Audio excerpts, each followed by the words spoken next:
Hi, and welcome to More Human, More Resources, the HR podcast for entrepreneurs. I'm Vicki Brown, your host and CEO of Vidamaneo Enterprises. As a serial entrepreneur, I understand that having the right expert help has been critical to my success. That's why I'm dedicated to telling you, in plain language, what's going on in the world of HR that might impact your business and what you need to do about it, with real actionable tips to help you master that list of must-dos and grow your leadership muscle.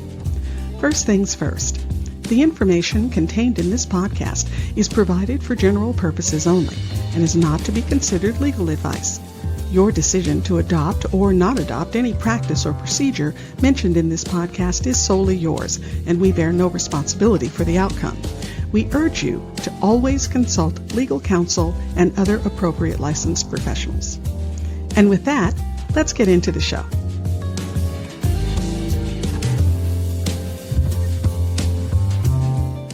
You're listening to Season 4, Episode 25. Okay, this one is for all my fellow CEOs. You know who you are. All right, so you think you know how to delegate, but do you know how to delegate capital D? You know there's more to delegating than turning over the task. Here's what I mean. Recently, I finally got it drilled in my head that with a team of almost 15 high-functioning, committed team members, well, I don't need to have my fingers and toes in every situation and every decision. In fact, the leaders on my leadership team are great at reinforcing to me that not only is everything getting done, it's probably getting done much more effectively than I could do it, because I'm just one person. Well, once I got that in my head, I finally started thinking about and working on those long passed over ideas and projects that, as the CEO and holder of the Vidamaneo vision, really do sit squarely in my sandbox. Developing products, working on ways to provide more value to our clients, getting our name out there. It takes practice, and I'm not perfect at it, but I'm finally working on the right things at the right time. But to be fair, there is always the pull. You know, that little voice that tries to pull me back into whatever is going on. Oh, wait, I don't know about that issue. Oh, wait, I haven't heard that was going on. How are you going to handle that? Here's what I would do. And on and on. But recently, I discovered that there is yet another way you can find yourself dragged backward into the details. What if you're so proud of being hands-off and letting the team handle it, and then things go a bit sideways? Oh, don't you just love it? Here you are, staying in your lane, trusting the process, being out of the way and focusing on what you should be focusing on, and the darn thing just goes off the rails. The team has a moment and just falls down. Now, of course, mistakes will happen, and it's not about being perfect. It's about how you correct things. But your secret voice is saying, see, I knew it. If I just told everybody what to do and how to do it, things like this wouldn't happen. See, this is why I can't let go of the details. But then I told myself, okay, wait a minute. Take a breath, perhaps grab your favorite adult beverage, and think carefully. First, you aren't perfect. There are plenty of times you've stepped in it, missed something, made a mistake. So doing things the way you would do them isn't a holy grail. Second, how in the world do you expect people to learn if you don't let them have experiences?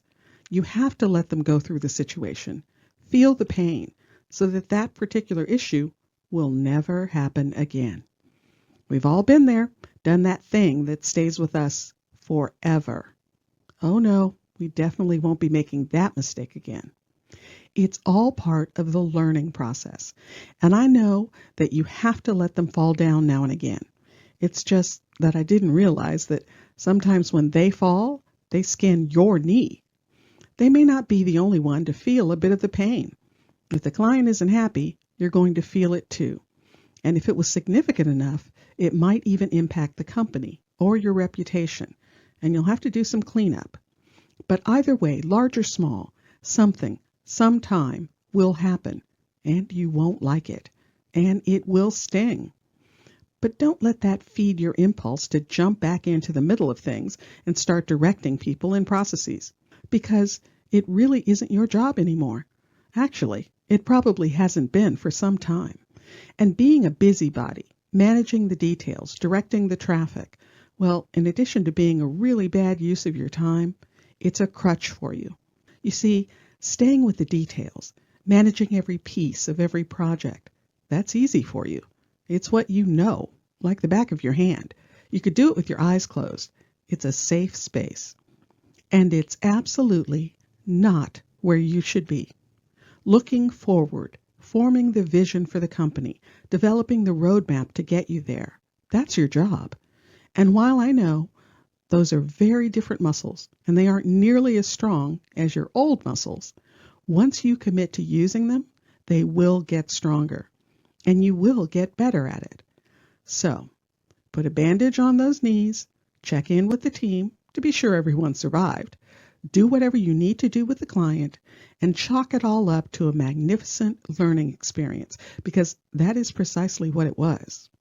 Now, get back to work. Your work. If you found this information helpful, please leave a review and tell a friend. Thanks for spending the time. Until next week, same time, same place.